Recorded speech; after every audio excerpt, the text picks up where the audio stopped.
July 2025 was wild. Dinosaurs came back. Superman got rebooted. Marvel finally figured out the Fantastic Four. It's clobbering time! That's just in the cartoon. But the question becomes, who won July? Was it these three or one film that quietly blew past the rest? And no one's talking about it. Let's break down the reviews, box office, memes, trailers, and TikToks to settle once and for all who really owned July at the movies. Let's get to it.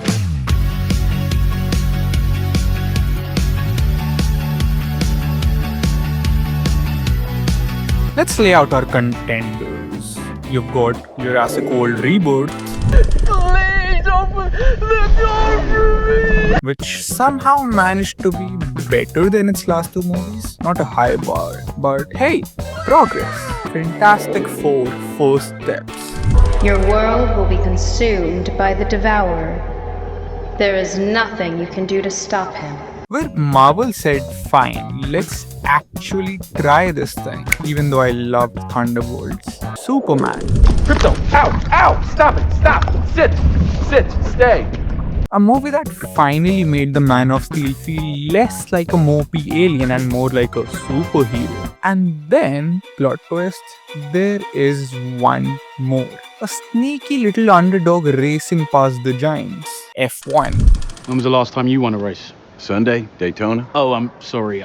I meant Formula One. Oh, I'm sorry. Then same as you. Yes, I know, it technically dropped in late June, but let's be honest, it was in June for like 2 days, and it did most of its victory laps in July. Also, calling F1 original is like calling Barbie original. I mean, sure, but no. Money talks, and July screamed. Jurassic World Rebirth, Golden Stacks. Despite meh projections and even meh reviews, it made the most. Why? Nostalgia, dinosaurs, and probably ScarJo with a gun. Now here's the crazy start. This July could become only the second month in the US box office history where 3 films released in the same month all crossed $300 million domestically. The last time that happened? May 2007 with Spider-Man 3. Shrek the Third. Fiona?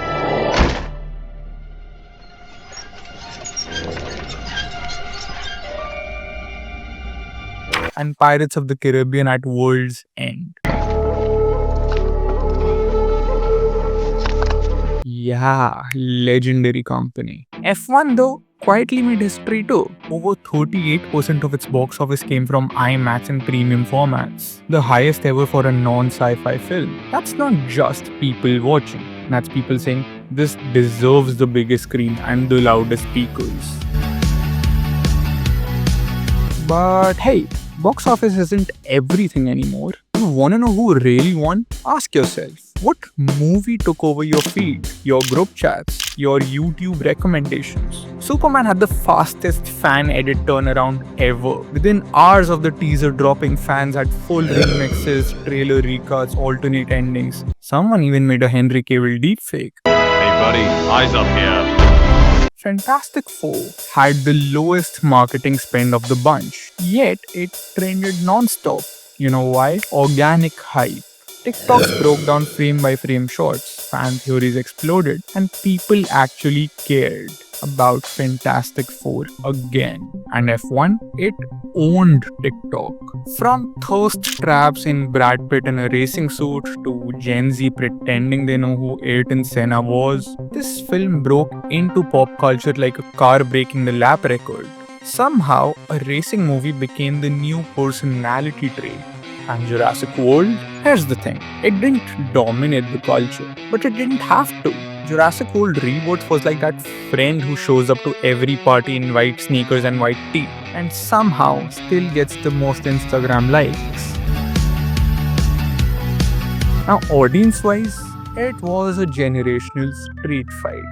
Superman pulled in the nostalgia crowd, millennials, Gen X, the I miss Christopher Reeve people. F1, that was straight Gen Z catnip. Between the edits, the sound design and the IMAX buzz, it had rewatchability like crazy. Some fans saw it 3 times just to feel their seats shake during the final lap. I get it, you weirdos. Jurassic World pulled the family crowd and casual fans. It's like ordering popcorn. Maybe not the most exciting thing, but you're doing it anyway. Now, Fantastic Four had a similar age demographic as Superman, with mostly millennials showing up for the film. If you guys are liking the video so far, I would really appreciate it if you could hit the subscribe button for me. I'm so sorry I have to do this. I'm so sorry I have to take up your time, but it would really honestly mean a lot to me. Thanks. Let's talk trailers. Which film delivered on its hype? Now, F1's IMAX trailer practically vibrated your bones. And guess what? The movie matched that energy. Maybe even topped it actually. Superman sold us on its weirdness. The fighting kaijus, the all-good Superman, the different characters from Justice Society, Lex Luthor being proper evil. And it actually paid off. The movie actually lived up to the teaser. Now, Fantastic Four went the what the hell is this route? Cosmic pregnancies, stretchy limbs, existential horror. It was weird in the best way possible. Now, Jurassic World Rebirth, on the other hand, they played it safe but smart. It gave us what we expected. Big dinosaurs, big music, because that's all we go to these movies for. Now, verdict, all 4 did their jobs. But if we're judging based on the trailer payoff alone, F1 might have delivered the most consistent start to finish vibe. Now, here's where things get interesting. F1 really cemented Joseph Kosinski as a director who you go to for thrill and a proper theatrical experience. He really understands how to deliver blockbuster entertainment like they did back in the day. Superman, on the other hand, finally felt like a movie made by a filmmaker. Not a spreadsheet. The tone, the colors, the world building. It felt fresh but respectful. James Gunn took risks that no other filmmaker could have ever taken. Fantastic Four, this is honestly my favorite directorial effort from the bunch. Matt Shakman really did his thing here with the retro vibes, Interstellar-esque visuals, and some really campy characters. This felt like the second film made in the MCU with the director's imprint on it after 2021's The Eternals by Chloe Zhao. Jurassic World Rebirth. This one is a little interesting. Gareth Edwards, the director of this movie, has made a lot of pretty cool films in the past. He made The Creator recently.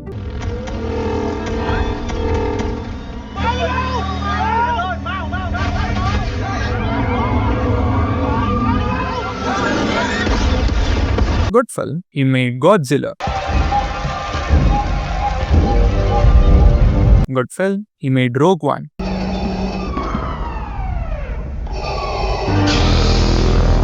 I like that one, I'm not gonna lie.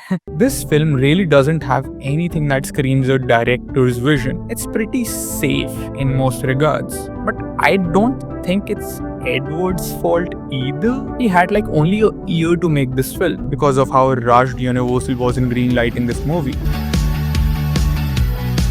Let's zoom out. Which film actually shifted the studio's future? If Fantastic Four keeps the buzz going, Marvel might finally lean into ensemble weirdness instead of, safe sequels. And that's really something that could help a lot. Superman gave DC something they haven't had in years. Hope. Like actual we can build a universe again kind of hope. I think it's gonna have the same effect that Iron Man had back in 2008. This was a great stepping stone. Now F1 proved that non-franchise films can still make money if they're immersive enough. Not only that, there was a report a while ago of how Apple was gonna stop making theatrical movies as they kept losing money with films like Argylle, Fly Me to the Moon, Killers of the Flower Moon, and Napoleon. This film could maybe have them start thinking in the other direction for a while. Let's hope so. And Jurassic World, honestly, it bought Universal time. Not bad, not groundbreaking either, but it kept the brand breathing. And yeah, they're definitely making another one. Okay, now let's ask the big one. Which film will people remember 5 years from now? F1 might age like Rush, a cult classic that racing fans obsess over. I don't think it has the same depth as something like Ford v Ferrari, but the racing scenes are like so immaculate and immersive that people are gonna keep coming back for it. Superman might be the start of a new era. If they build on it, this could be the Iron Man of the next decade. Not only that, I think it could really prove to be a game changer for comic book movies all around, in how they won't be scared of getting weird with their source material. Fantastic Four feels like the dark horse in this race. Weird enough to get love later, even if the box office doesn't reflect it right now. I do think this movie will be considered in really high regards like Civil War or Ragnarok as more time passes on. Jurassic World will probably play in the background of future flights, hotels, motels, whatever. No shade, honestly, though. All right. Time for the final lap. Box office winner, Jurassic World. Cultural winner, probably Superman. Streaming and merch potential, Fantastic Four, surprisingly. But the movie that defined the month, F1. I know, how? Right? Well, the other films sort of had some stuff going for them already. Like they had built up legacies, they had noticeable characters, they had explosions, cameos, dinosaurs. But F1, that film is original, kind of. No franchise to go off of, no explosions, no dinosaurs. This film was the true underdog. And honestly, if you have been to the theaters to watch this movie, then you know how this film's experience was unmatched. It really felt like a movie. Something you could experience only on the big screen. And that is what winning July in 2025 looks like. So, who's your pick? Drop it in the comments for me. Are you Team Krypton, Team Dinos, Team Cosmic Freaks, or Team Fast Laps? Smash that like button for me, please. And if there's anything that you guys would like me to do better the next time, I'd really love some advice, anything. Please make sure to hit the subscribe button for me, guys. It would really honestly mean a lot to me. That really is my fuel in this car. And I'll soon be making a fall seasons video too. So please stick around for that. I'll see you guys in the next one. Peace.